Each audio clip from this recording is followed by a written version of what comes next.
Monsieur le Président de la Chambre des représentants du Royaume du Maroc,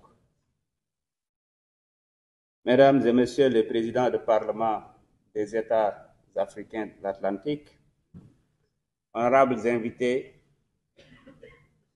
Mesdames et Messieurs, c'est avec un immense honneur que je prends la parole aujourd'hui devant cette auguste Assemblée. Réunis sous l'égide du dialogue et de la coopération entre des États africains atlantiques. Je tiens tout d'abord à exprimer ma profonde gratitude à mon homologue cher frère, M. Rachid Talbi El Alami, pour son invitation et l'excellence de l'accueil qui m'a été réservé, ainsi qu'à ma délégation. Je ne saurais commencer mon allocution sans transmettre les salutations les plus chaleureuses et fraternelles de son Excellence, M. Bassirou Diomaye Diakhar Faye, président de la République du Sénégal, à Sa Majesté le roi Mohamed VI. Au peuple frère du royaume chérifien, je vous apporte les salutations les plus distinguées du peuple sénégalais, terre de la Teranga, symbole d'hospitalité et de fraternité africaine. Notre présence ici traduit notre engagement commun à renforcer l'intégration de nos nations dans cet espace atlantique stratégique et qui constitue une façade essentielle pour le développement économique et la stabilité de l'Afrique.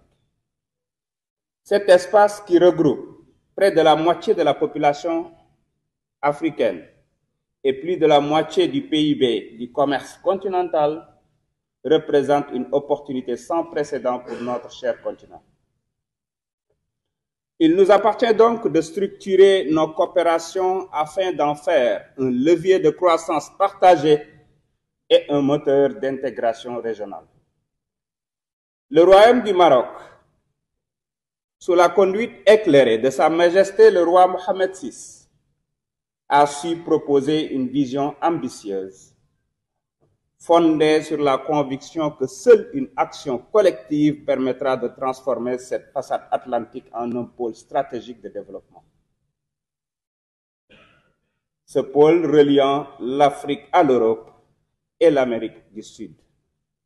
Le Sénégal salue et magnifie cette initiative porteuse d'avenir et réaffirme sa volonté de jouer un rôle actif dans le processus, dans un esprit de partenariat et de solidarité africaine. En effet, la relation entre le Sénégal et le Maroc est exemplaire à plus d'un titre. Elle puise sa force dans les liens historiques, spirituels et humains profondément enracinés, mais aussi dans une coopération dynamique et multiforme. Nos deux pays partagent une vision commune du développement africain, fondée sur la solidarité, l'intégration et la souveraineté économique. Le Maroc est aujourd'hui un partenaire stratégique du Sénégal, notamment dans les domaines des infrastructures, de l'énergie, de l'industrie, de la finance et de la formation. Au-delà de cette coopération bilatérale fructueuse, nous avons une responsabilité plus large, mon cher frère, celle de bâtir ensemble une façade atlantique africaine intégrée et prospère. Pour y parvenir, plusieurs axes stratégiques doivent guider notre action collective. Le premier axe est celui de notre participation aux décisions stratégiques qui façonneront l'avenir de notre espace maritime. Il est impératif que nos États soient pleinement impliqués dans l'élaboration des grands projets structurants, en veillant à ce que nos intérêts nationaux et régionaux soient pris en compte. À travers nos parlements, nous devons encourager la mise en place de cadres législatifs favorisant l'investissement et la coopération afin d'assurer une gouvernance efficace et inclusive de notre espace atlantique. Le deuxième axe concerne notre capacité à nous intégrer pleinement aux chaînes de valeur et aux flux commerciaux.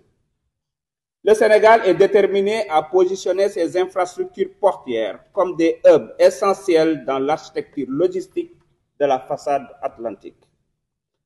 Nous devons œuvrer ensemble à la mutualisation de nos ressources et à l'optimisation des corridors de transport, notamment pour inclure les pays du Sahel qui, bien que dépourvus de littoral, doivent pouvoir bénéficier des opportunités offertes par l'Atlantique.